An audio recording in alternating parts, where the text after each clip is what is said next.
Assalamualaikum warahmatullahi wabarakatuh. Anak-anak kelima yang soleh dan solehah, bagaimana kabar kalian hari ini?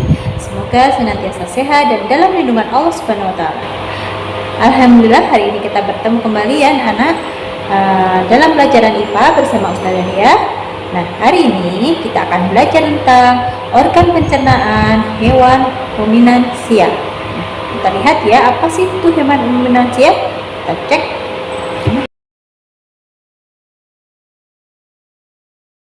Nah, kali ini kita akan belajar memasuki tema ketiga, yaitu makanan sehat. Nah, kita ingat makanan akan berhubungan dengan organ pencernaan. Sebelum kita masuk ke organ pencernaan manusia, kita belajar dulu tentang organ pencernaan hewan ruminansia.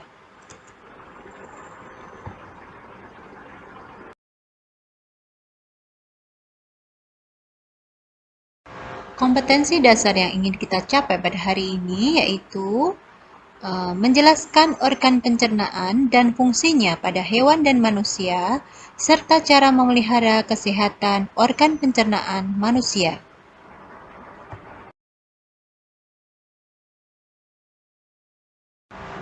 Mutiara Al-Quran dari pelajaran kita hari ini adalah, Dialah Allah yang menciptakan, yang mengadakan, yang membentuk rupa, yang mempunyai nama-nama yang paling baik.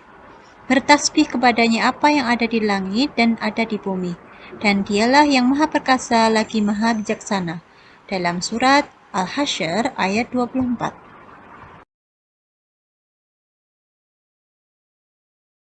Sebelum kita masuk ke materi, kita lihat dulu ya, apakah kalian tahu apakah sistem pencernaan itu? Kemudian, apa toh hewan ruminansia itu? Nah, kita akan belajar pada materi berikut ini.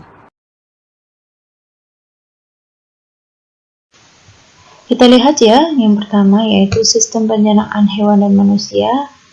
Pengertiannya adalah susunan organ yang berfungsi untuk memperhalus makanan sehingga dapat menghasilkan nutrisi yang dapat diserap oleh tubuh kita. Jadi dipecah-pecah ya makanan kita. Setelah masuk ke dalam mulut, maka akan dipecah-pecah menjadi lebih kecil lagi. Nah, dengan nutrisi tersebut, manusia dan hewan dapat berkembang biak dengan baik. Jika makanan yang dikonsumsi sehat dan bergizi tinggi, maka hewan dan manusia yang mengkonsumsi juga akan tumbuh dengan sehat.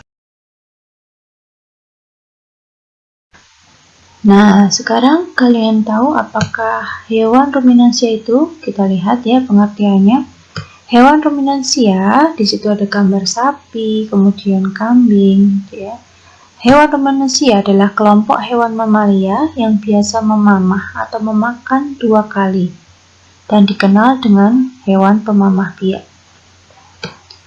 Contoh hewan ruminansia diantaranya adalah sapi, kerbau, rusa, domba, kambing, dan kijang. Mereka semua makan rumput ya biasanya. Nah, sistem pencernaan hewan ruminansia lebih kompleks dibandingkan pencernaan hewan yang lain.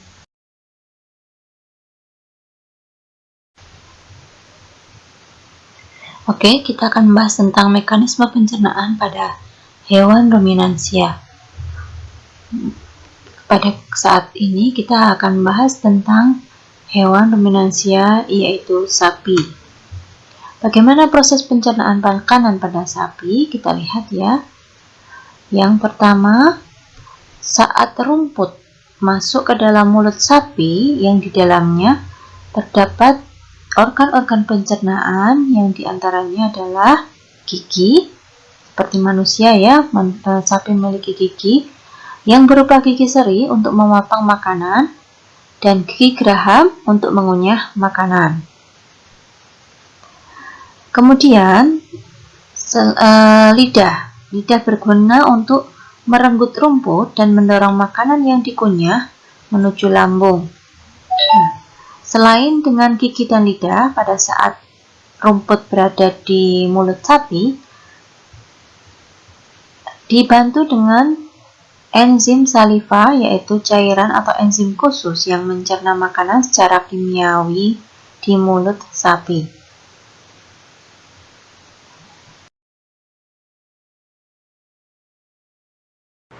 Setelah dicerna, Setelah dicerna di mulut, makanan akan dicerna di dalam lambung sapi. Lambung sapi berbeda dengan lambung manusia.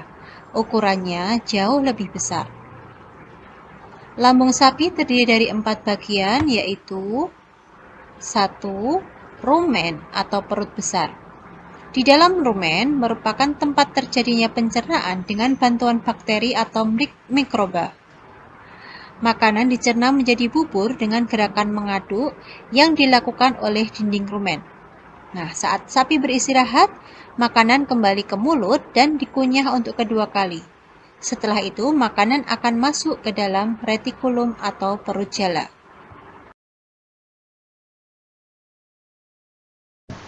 Oke, kita lihat sekarang pencernaan sapi pada saat berada di retikulum. Pada saat berada di retikulum, makanan akan kembali mengalami proses fermentasi dengan bantuan bakteri anaerob dan juga protozoa. Selain itu, terjadi pula proses absorpsi atau penyerapan dan penyaringan benda-benda asing yang masuk bersama makanan sehingga tidak masuk ke omasum atau perut kitab.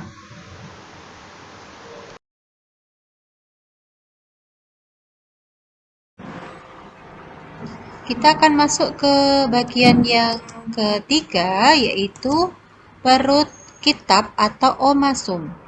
Di dalam perut kitab, makanan dicerna dengan bantuan enzim pencernaan. Selanjutnya, makanan akan masuk ke abomasum. Di dalam abomasum atau perut masam, atau kita sebut sebagai lambung sapi, pada abomasum ini makanan akan dicerna dengan bantuan enzim pencernaan atau pepsin yang dihasilkan oleh abomasum.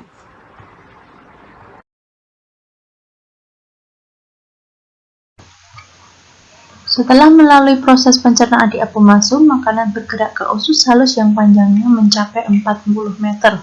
Wow, panjang ya. Kemudian di dalam usus halus terjadi proses absorpsi atau fermentasi. Selanjutnya sisa makanan akan dikeluarkan melalui anus.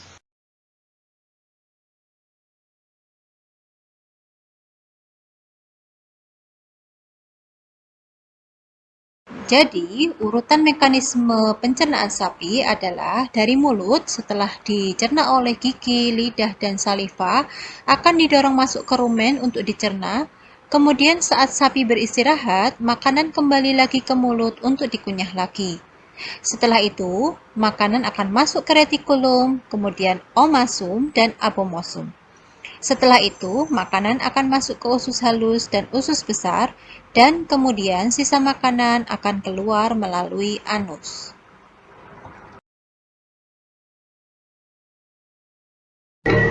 Oke, demikian tadi kita sudah melihat paparan tentang urutan pencernaan pada hewan ruminansia, pada hal ini adalah sapi. Nah, sekarang Ustazah punya tugas untuk kalian. Silahkan kalian tuliskan kembali urutan proses pencernaan pada sapi mulai dari mulut hingga terakhir anus. Tuliskan jawabannya dalam bentuk bagan seperti di bawah ini. Nah, di situ yang pertama misalnya mulut. Kemudian selanjutnya misalnya rumen dan seterusnya. Hingga yang terakhir adalah anus. Kalian bisa melihat contohnya ataupun pemaparannya. Kalau misalnya lupa ya, bisa lihat kembali di buku tematika halaman 8 dan 9. Oke, selamat mengerjakan. Demikian tadi anak-anak pelajaran kita hari ini tentang organ pencernaan hewan ruminansia. Nah, kita menjadi tahu ya apa itu hewan ruminansia dan bagaimana hewan tersebut mencerna makanannya sehingga terserap dengan baik. Insya Allah untuk hari ini kita akan bertemu kembali pada pertemuan selanjutnya. Wassalamualaikum warahmatullahi wabarakatuh.